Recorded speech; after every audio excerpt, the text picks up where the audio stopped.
Revenge with Karen. The air in the boardroom smelled like fear and lemon furniture polish. It's a scent I've known for 20 years in the hospitality game, usually right before a hotel chain goes belly up or a chef gets caught snorting lines off the prep station.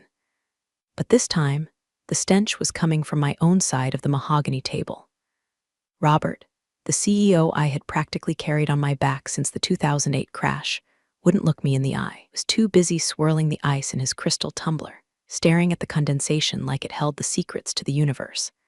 Across from him sat Brooke, 24 years old, wearing a blazer that cost more than my first car, and possessing the business acumen of a wet paper towel. She was scrolling on her phone, the artificial light illuminating a face that had never known the word no. "Alina, we feel the company needs a fresher perspective," Robert finally mumbled, his voice sounding like gravel in a blender. "Brooke has some innovative ideas about synergy and digital-first hospitality landscapes." "Synergy?" I asked, my voice deadly calm. I didn't shout. In my line of work, if you have to shout, you've already lost control of the room. "Robert, last week Brooke suggested we replace the concierge staff at the inpatient care properties with iPads to gamify the check-in experience. Deal with high-end luxury estates and boutique hotels. Our clients don't want to gamify anything. They want a human being who knows how to fold a pocket square and get a stain out of silk at 3 a.m. Brooke finally looked up. Her eyes were dead sharks swimming in a sea of entitlement. "See, Daddy, this is what I mean. Alina is so analog. We're pivoting to a disruption model." I almost laughed. Disruption model. It sounded like something she read on a LinkedIn influencer's post while waiting for her oat milk latte. Before I continue detailing how I was gutted like a fish in a suit, do me a quick favor. If you love watching corporate karma unfold, hit follow and upvote. Because trust me, the petty levels in this story are about to skyrocket, and it really helps the team keep these stories coming. "The merger with NeoStay is happening," Alina, Robert said, finally finding a spine, albeit a crooked one. "And part of their condition is a restructuring of the executive board. We're going to have to let you go, effective immediately." It wasn't the firing that stung. It was the erasure. I had built this firm's reputation brick by brick. I was the one who smoothed over the scandal at the Palmer House. I was the one who secured the contract for the governor's ball 3 years running. And now, it was being traded in for generic disruption strategy led by a girl whose hardest day of work involved choosing a filter for her brunch photo. "I see," I said, standing up. I smoothed the skirt of my charcoal suit. "No wrinkles. Never let them see the wrinkles. And my equity, buyout," Brooke chirped, sounding bored. "Pennies on the dollar, technically, since the merger dilutes the previous stock options." Legal drew it up. "It's all in the packet." She slid a thick manila envelope across the table. It stopped inches from my hand. I didn't open it. I knew what was inside. A check that would look big to a layman, but was an insult to a partner. A non-disclosure agreement thick enough to choke a horse. And a non-compete clause that practically banned me from entering a hotel lobby in the state of Illinois for 2 years. "You're making a mistake, Robert," I said, ignoring Brooke entirely. "Not because you're firing me, because you're letting a child fly the plane." "Watch it, Alina," Brooke snapped, her voice losing that fake corporate sheen and revealing the spoiled brat underneath. "You're obsolete. Take the severance and go knit something." I walked out of that office with nothing but my purse and my dignity. The walk to the elevator felt like a funeral march, but my mind was already racing. They thought hospitality was just about table settings and profit margins. Forgot the other side of the coin. Hospitality is about control. It's about anticipating needs before the guest even knows they have them. It's about knowing where the bodies are buried because you're the one who arranged the turn-down service.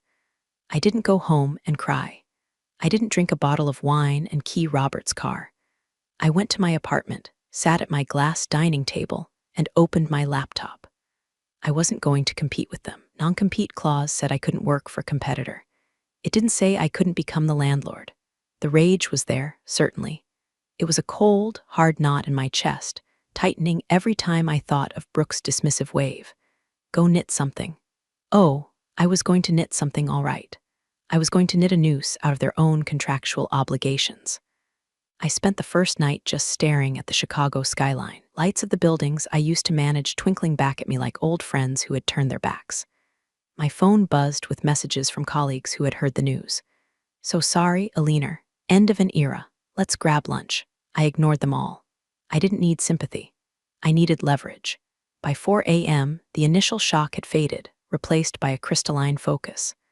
I pulled up the public records for the venues Robert's company, my old company, frequented. I knew their calendar better than they did.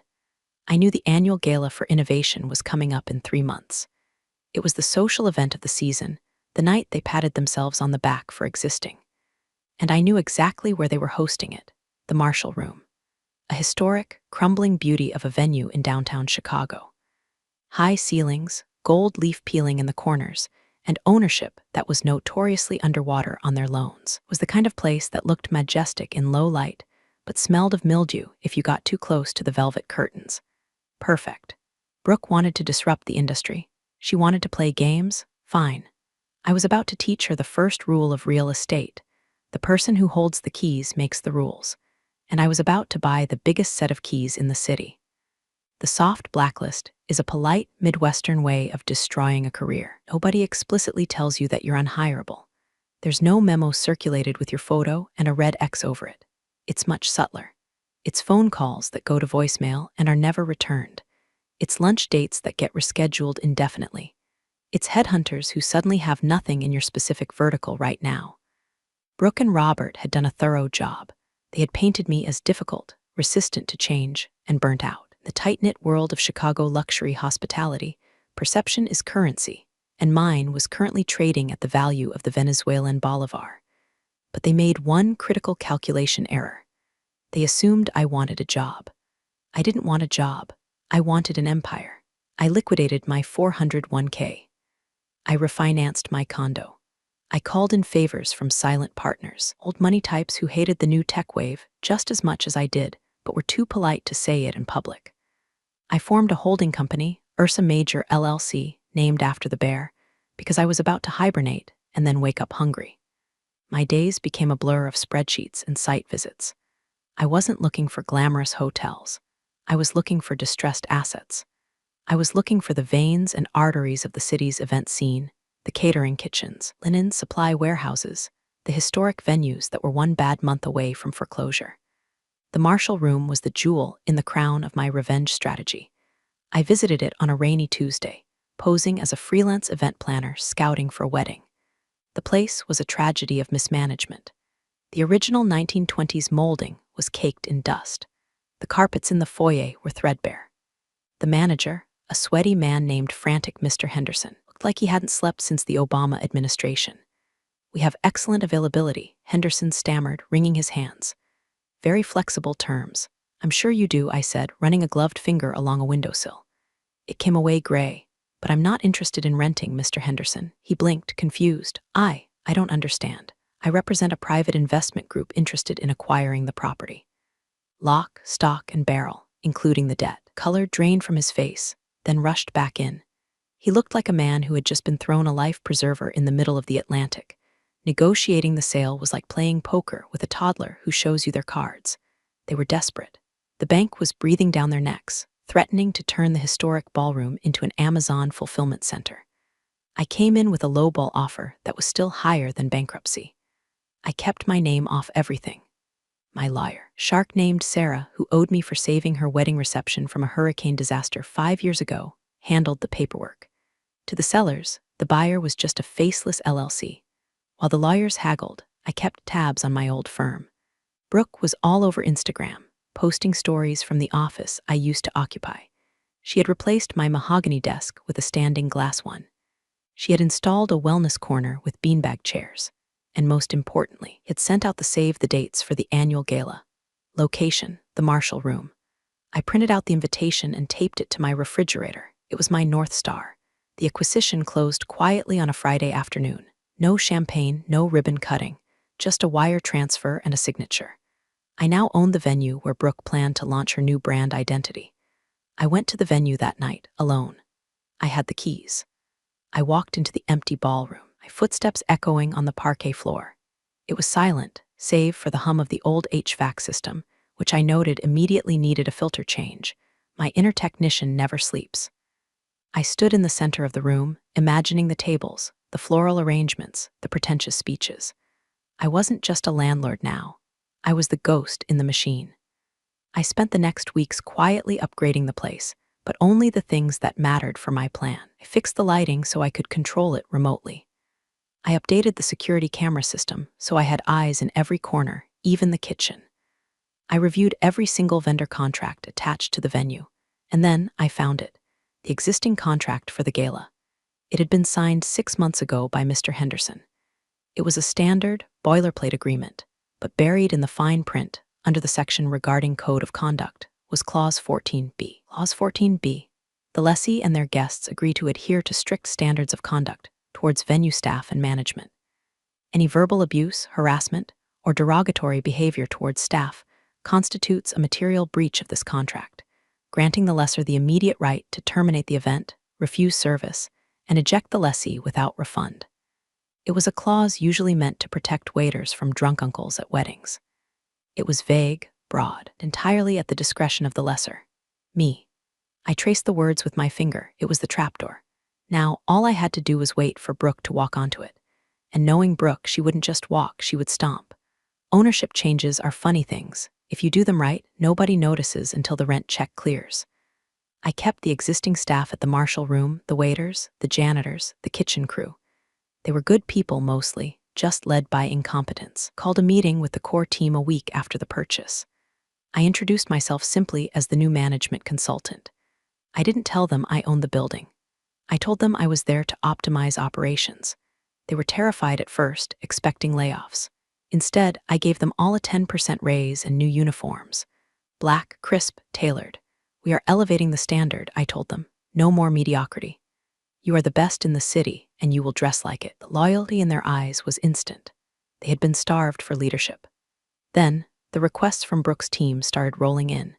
Since I was now CC'd on all management emails, I saw the madness firsthand. Brooke didn't communicate through professional channels. She communicated through frantic emails sent at 2 a.m. with subject lines like urgent, vibe shift needed.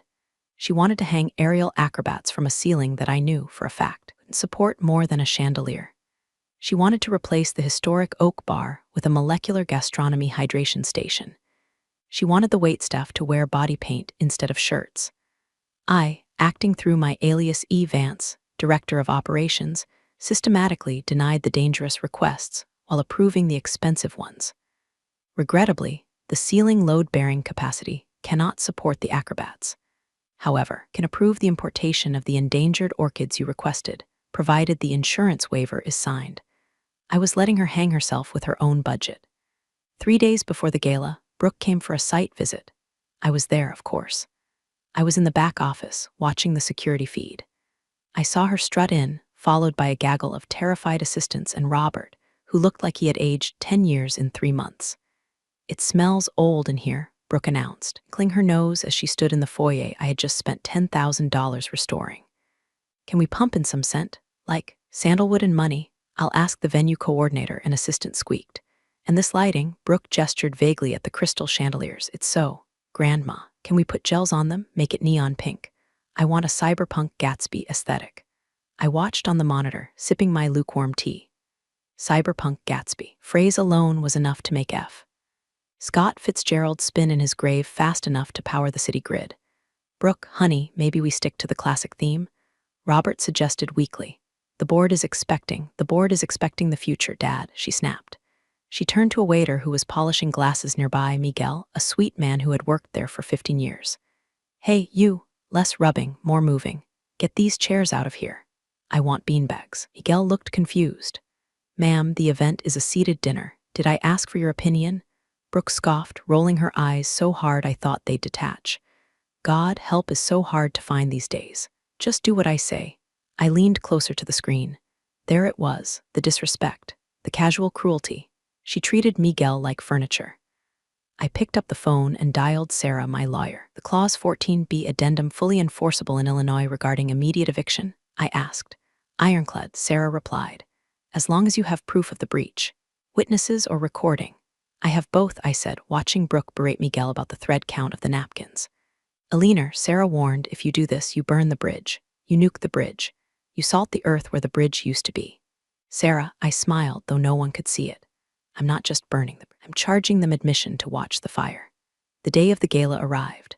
The tension in the air was palpable. My staff now, were on edge. They had dealt with bridezillas before, but Brooke was a special breed of monster. She had already made 2 waitresses cry during setup. I arrived at 4 p.m. I wasn't wearing my usual power suit. I went to the employee locker room. I took off my diamond studs.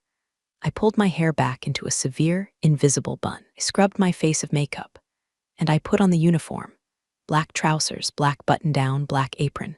I looked in the mirror. Alina, the executive, was gone. In her place was just another invisible worker bee, another faceless servant for the elite to ignore. My heart was hammering, not with fear, but with adrenaline. This was it, the undercover boss from hell. I walked out into the kitchen, grabbed a tray of water glasses, and merged into the flow of the night. It was showtime. There's a specific kind of invisibility you achieve when you put on a service uniform. You become part of the architecture. People don't look at you. They look through you to see if their drink is coming. I moved through the crowded ballroom, a tray of crystal flutes balanced on my left hand, weaving between the heavy oak tables and the cyberpunk Gatsby neon monstrosities Brooke had insisted on. The room was filled with faces I had known for decades. There was the CFO, Arcus, laughing too loudly at a joke that wasn't funny. There was Linda from HR, who had processed my severance paperwork without making eye contact, now desperately trying to flag down a canapé tray. They looked right at me, my face, my eyes, and saw nothing. Just a vessel for champagne. It was exhilarating and terrifying. I poured wine. I cleared bread plates. I kept my head down, my posture deferential. "Excuse me, sir." "Right away, ma'am." Voice was a soft drone, stripped of the authority I usually commanded. I made my way toward the head table. This was the danger zone, table 1. Robert sat at the center, looking like a man attending his own execution. Next to him was Brooke, radiating manic energy in a dress that looked like it was made of tinfoil and bad decisions. She was live streaming, holding her phone up high, narrating to her followers. "Hey guys, we are live at the gala. It is giving luxury. It is giving disruption." She panned the camera around the room. I ducked slightly, placing a fresh bottle of sparkling water on the table. "Ugh, finally," Brooke muttered, not looking at me. "I've been parched for like 5 minutes. Service here is tragic, Dad. We need to buy this place and gut it." Robert sighed. "Brooke, please, we're guests."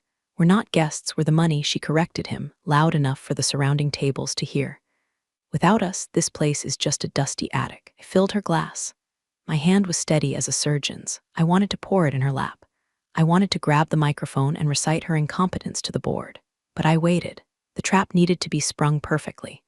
I retreated to the shadows near the kitchen doors, observing. The dinner service began. The salad course, arugula with a deconstructed vinaigrette that Brooke had demanded, which basically meant dry leaves and a dropper of oil. The guests looked confused. I saw Marcus, the CFO, lean over to Brooke. "So, when do we announce the Q3 numbers?" "There, concerning, boring." Brooke sang out. "Tonight is about vision, Marcus. Don't bore me with math, we're pivoting to vibes." I saw Marcus wince. I knew that look. That was the look of a man realizing his stock options were about to become toilet paper. The main course arrived. Filet mignon, medium rare. The kitchen was running like a Swiss watch, my watch. I had personally briefed the head chef to ensure perfection. If things went wrong, they would blame the venue. I needed the venue to be flawless so that the only rot in the room was Brooke. I was assigned to clear table 1. As I approached to take the plates, Brooke was in the middle of a story about her recent spiritual journey to Chalum. She was gesturing wildly with a fork. So the shaman was like, "You have the soul of a warrior queen," she said, flinging a piece of steak fat onto the pristine white tablecloth. It landed with a greasy splat right next to her wine glass. She stopped. She looked at the stain. Then she looked up, not at me, but at me. "You," she snapped, pointing a manicured nail at my chest. I froze. Had she recognized me? Was the game up? "Me, ma'am?" I asked, keeping my voice low. "Yes, you. Look at this mess." She pointed to the piece of steak she had just thrown. "This table is disgusting. Can you serve food in a pigsty?" "I apologize, ma'am. I'll clear it immediately." I reached for her plate. "Don't just clear the plate, clean the mess," she shrieked. The room went quiet. The band stopped playing. "God, are you stupid? Do you need a diagram?" I felt the eyes of 300 of Chicago's elite on my back, my old colleagues, my industry rivals. "Brooke, calm down," Robert hissed. "No, Dad, this is what I'm talking about. Standards." She grabbed her wine glass, a heavy, red Cabernet, and deliberately tipped it over. The dark liquid pooled across the cloth, dripping onto the floor, splashing onto my black apron. There, she sneered. Now you have something to clean. Chop chop, Busgirl. The silence in the room was absolute. It was a vacuum, a collective gasp held in 300 throats. I looked at the wine dripping down my apron. I looked at Brooke's smug, triumphant face. I looked at Robert, who had buried his face in his hands. It was time. I didn't scramble for a towel. I didn't apologize. I didn't run to get a manager. I slowly reached into my apron pocket and pulled out a crisp, white service cloth. I folded it once, twice, with deliberate, methodical precision. The silence in the room stretched, heavy and suffocating. I stepped forward. I wiped the spilled wine from the table. I moved with the grace of 20 years in the industry. I absorbed the liquid, wiped the wood, and placed the soiled cloth on my tray. Then I stood up straight. I rolled my shoulders back. I lifted my chin, and I finally looked Brooke in the eye. But I didn't look at her like a server. I looked at her like a CEO. Table 6 is dirty, Busgirl. Brooke mocked, sensing the shift in my posture and trying to regain dominance. Did I say you could stand there? Get on your knees and scrub the floor. No, I said. The word hung in the air like a gunshot. Excuse me, Brooke laughed, a high-pitched, nervous sound. Did the help just say no? Dad, fire her. Fire her right now. Robert looked up, his face pale. He looked at me, really looked at me. And for the first time, recognition flickered in his eyes. The hair was different, the clothes were wrong, but the stance, the ice in the veins, he knew that stance. He had seen it across a boardroom table for 2 decades. Alina, he whispered. It was barely audible, but in the silent room, it sounded like a scream. Brooke whipped her head around to her father. Who? What are you talking about? I didn't answer Robert. I kept my eyes on Brooke. You seem confused about the hierarchy here, Brooke. You believe that because you rented the room, you own the people in it. I do own you, she screamed, standing up. Her chair scraped violently against the floor. My father's company is paying for this pathetic little party. We are paying your salary. Could buy this whole dump and turn it into a parking lot if I wanted to. Actually, I said, my voice projecting clearly to the back of the room without shouting. You can't. I signaled to the darkness at the edge of the room. The house lights shifted. The spotlight that had been focused on the stage widened to include me. Because this dump, I continued, stepping closer to her, invading her personal space, was sold 3 weeks ago. Brooke blinked. So what?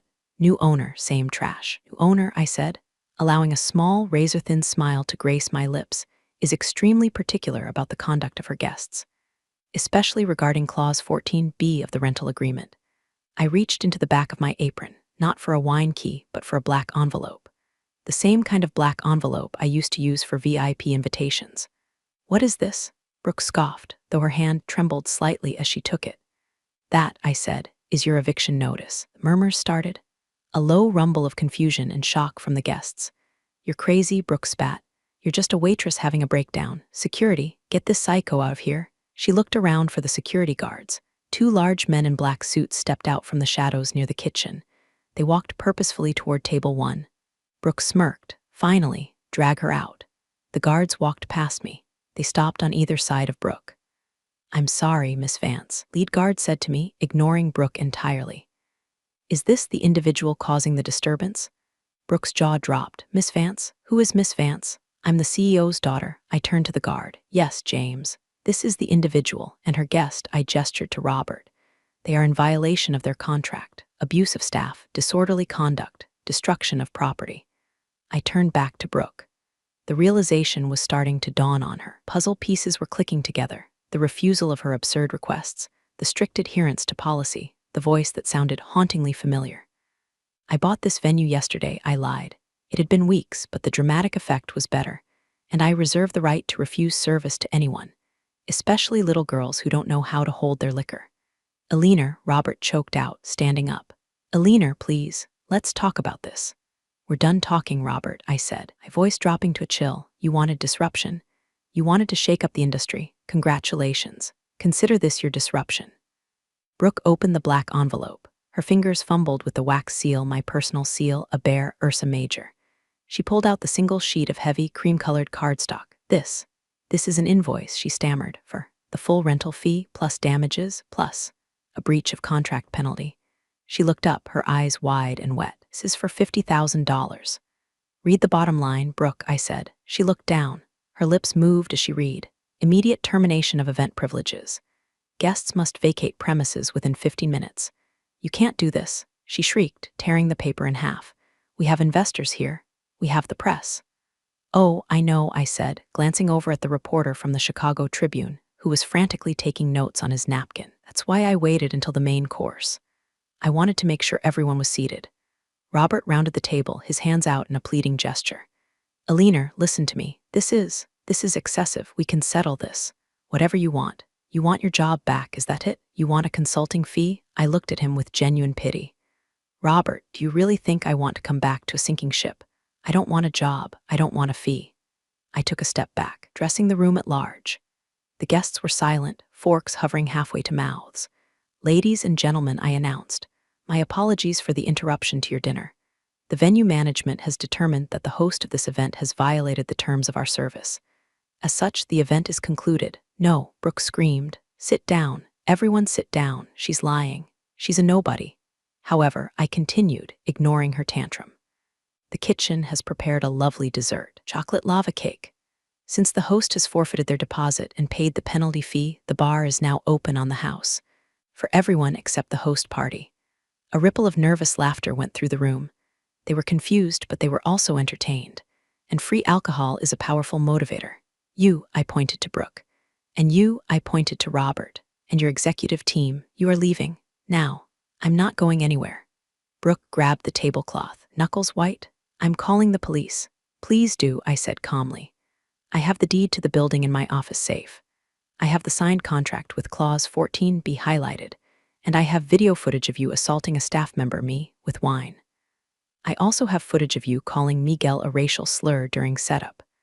That was a bluff. She hadn't used a slur, just general abuse, but in the court of public opinion, accusation was enough to make the air leave the room.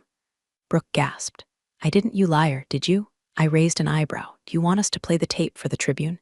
Brooke looked at the reporter. She looked at the guests, who were now looking at her with open disgust. The cyberpunk Gatsby facade was crumbling. She wasn't the visionary CEO. She was just a mean girl in a foil dress who had pushed the wrong woman. "Dad," she whimpered, her voice small. "Fix it." Robert looked at me. He looked at the ruin of his gala. He looked at his daughter. And for a second, I saw the defeat. He knew he had bet on the wrong horse. He had traded competence for flash, and now the flash was burning the house down. "Let's go, Brooke," Robert said quietly. "What? Let's go, before she calls the police." Robert grabbed her arm. "But my party." "It's not your party anymore," I said. "It's mine." I signaled James, the security guard. "Escort them out. The back exit. We don't want them cluttering up the lobby." "The back exit?" Brooke choked. "By the dumpsters." "Fitting, isn't it?" I smiled. "Service entrance only for staff. And since you treated the staff like garbage, you can leave with it. The walk of shame is a long one in the Marshall room. The ballroom is 100 feet long, lined with mirrors." Brooke and Robert had to walk the entire length of it, flanked by my security team. Brooke tried to maintain some dignity at first, tossing her hair and glaring at the guests. But nobody met her eyes. The investors were suddenly very interested in their shoes. The board members were checking their phones. The social exile was instantaneous. In this industry, you can survive bankruptcy, you can survive divorce, but you cannot survive being publicly humiliated by the help. As they passed table 4, I saw Marcus, the CFO, watching them go. He caught my eye, raised his glass of free scotch in a subtle toast. Marcus was a survivor. He knew which way the wind was blowing, and right now, it was blowing a hurricane-force gale in my direction. When the double doors at the back of the room swung shut behind them, a collective exhale swept through the room. The tension broke. I stood there in the center of the floor, wine still dripping from my apron. "Miguel," I called out. Miguel hurried over, looking at me with wide, awestruck eyes. "Yes, Miss Vance, get a mop for this spill," I said, "and then bring out the dessert. And tell the band to play something that isn't techno-jazz. Maybe some Sinatra." "Yes, ma'am," he practically saluted. I turned to the room. "Please enjoy the rest of your evening. The disruption has been handled." I walked out of the ballroom and into the kitchen. As soon as the doors swung shut, the staff erupted. The chefs started banging their ladles on the counters. The dishwashers cheered. The waiters clapped. It was a standing ovation from the people who mattered. "Did you see her face?" One of the line cooks yelled. "She looked like she swallowed a lemon." "You're a legend, boss," Miguel shouted. I leaned against the stainless steel prep table and let out a long breath. My hands were shaking slightly, now that the adrenaline was fading. I untied the stained apron and tossed it into the laundry bin. All right, I said, suppressing a smile. back to work. Have 300 soufflés to plate. Let's show them what actual service looks like. I went to the manager's office, my office, and sat down. I pulled up the security feed of the back alley. On the grainy black and white screen, I saw Robert and Brooke standing by the dumpsters. It was raining lightly. Brooke was shivering, her phone in her hand, furiously typing. Robert was leaning against the brick wall, head in his hands. I watched them for a minute, just a minute. It wasn't joy I felt, it was satisfaction. The kind you feel when a column of numbers finally balances out to 0. I picked up the phone and dialed the front desk. "Yes, Miss Vance, call a tow truck," I said. "There's a limousine blocking the loading dock. Have it removed." "But isn't that Mr. Roberts' car?" "Not anymore," I said. "It's an unauthorized vehicle on private property. Tow it." I hung up. The gala continued inside. I could hear the faint strains of Fly Me to the Moon drifting through the walls. The guests were happy. The staff was happy. The parasite had been excised, but I wasn't done. The eviction from the venue was just the opening move. Now came the blockade. A week later, the fallout was spectacular. The Tribune ran the headline, "Gala Gone Wrong, CEO's Daughter Evicted by Mystery Landlord." The stock price of Robert's company dipped 14% in 2 days. Vision was being questioned. I was back in my tailored suits, working out of the renovated office at the Marshall Room. I had officially registered Ursa Major LLC as a hospitality management group. My phone was ringing off the hook with vendors wanting to work with the woman who kicked out the influencers. Then came the email. It wasn't from Brooke. She had gone radio silent on social media, a miracle in itself. It was from a junior assistant at their firm, dressed to the events manager of the Grandview Terrace. The Grandview Terrace was the only other venue in Chicago with the capacity and prestige to host their upcoming emergency shareholder meeting. They needed to do damage control, and they needed a big, impressive room to do it in. The email was polite, desperate, requesting availability for immediate booking. Budget is flexible. I smiled. I swiveled my chair around to look at the map of Chicago on my wall. I had put pins in the properties I had acquired stakes in over the last 4 months. The Marshall Room was one. The Grandview Terrace was another. I didn't own the Grandview outright. It was too expensive. But I had bought a controlling interest in the operating company that managed their bookings. I was the silent partner who had final say on the calendar. "Sarah," I called out to my assistant, not the lawyer, a new hire, bright kid. "Reply to this inquiry." She looked at the screen. "One from your old company?" "Yes. Do you want me to tell them we're booked?" "No," I said, tapping my pen on the desk. "Tell them we have availability." Sarah looked confused. "You want to let them in?" "Tell them we have availability," I repeated. But due to market volatility and risk assessment based on recent public events, the rental rate has been adjusted. Adjusted to what? "Triple the standard rate," I said, "plus a non-refundable security deposit of $100,000. And a clause that requires prepayment for all damages, estimated at an additional $50,000. Oh, and one more thing. Yes, tell them the venue requires final approval on all event speakers and agendas to ensure alignment with our brand values." Sarah grinned. It was a shark's grin. She was learning, sending it now. They accepted within the hour. They had no choice. Were desperate to show the shareholders they were still in control, still capable of securing a prestige location. I signed the contract as E. Vance, Director of Strategic Partnerships. They still didn't know the extent of my reach. They thought the Marshall Room was a fluke, a one-off disaster. They didn't realize the web I had spun. When the check cleared, a massive, bloated sum that went straight into my acquisition fund, used it to buy a 5% stake in their linen supplier. Then I negotiated a new contract that raised their laundry prices by 20%. It was death by 1,000 cuts. Every time they tried to move, they bumped into me. Every time they tried to book a caterer, I had an exclusive contract. Every time they tried to hire a temp agency, I had already hired the best staff. Brooke was reportedly having meltdowns in the office daily. Robert was rumored to be looking for a buyer for the company, but no one wanted to touch it with Brooke attached. They were trapped in a hospitality maze, and I was the Minotaur. 1 month later, the Marshall Room was glowing, but not with neon gels or cyberpunk nonsense. It was lit by hundreds of beeswax candles, casting a warm, golden light over the restored oak paneling. I was hosting my own party, the Ursa Major launch. There were no influencers or no press releases. The guest list was curated with surgical precision. It included the best executive chefs in the city, the most reliable vendors, the heads of the housekeeping unions, and the silent investors who had backed me. And of course, my staff. Miguel was there, not serving, but sitting at a table with his wife, wearing a suit I had bought for him. The kitchen crew was there, dining on the food they usually cooked. It was a celebration of the industry, not the ego.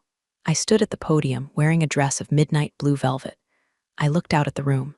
Hospitality, I said into the microphone, is not about servitude. It is about stewardship. It is about creating a space where people feel cared for.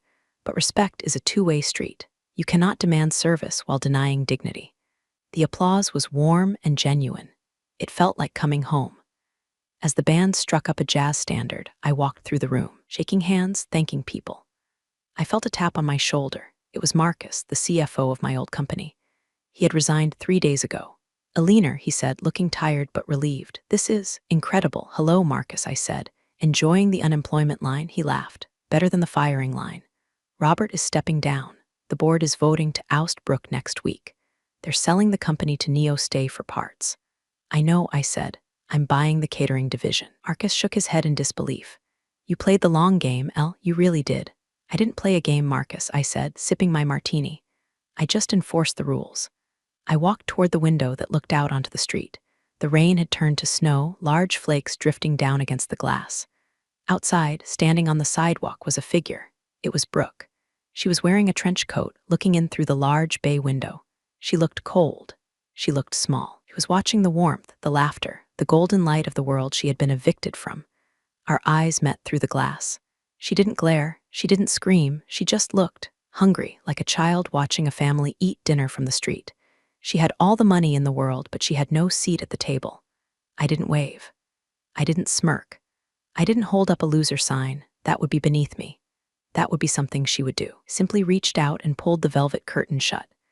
Block by block, I erased her view. The last thing I saw was her reflection in the glass, ghost-like, before the heavy fabric cut her off completely. I turned back to my party, to my people. Miguel, I called out softly. Champagne for table 6. And make sure the glasses are clean. Spotless, Miss Vance, he winked. Good, I said, taking a sip of my drink. We have standards to uphold. I walked back into the warmth, leaving the cold outside where it belonged. And that's the story. Take care of yourselves out there. The world's unpredictable enough.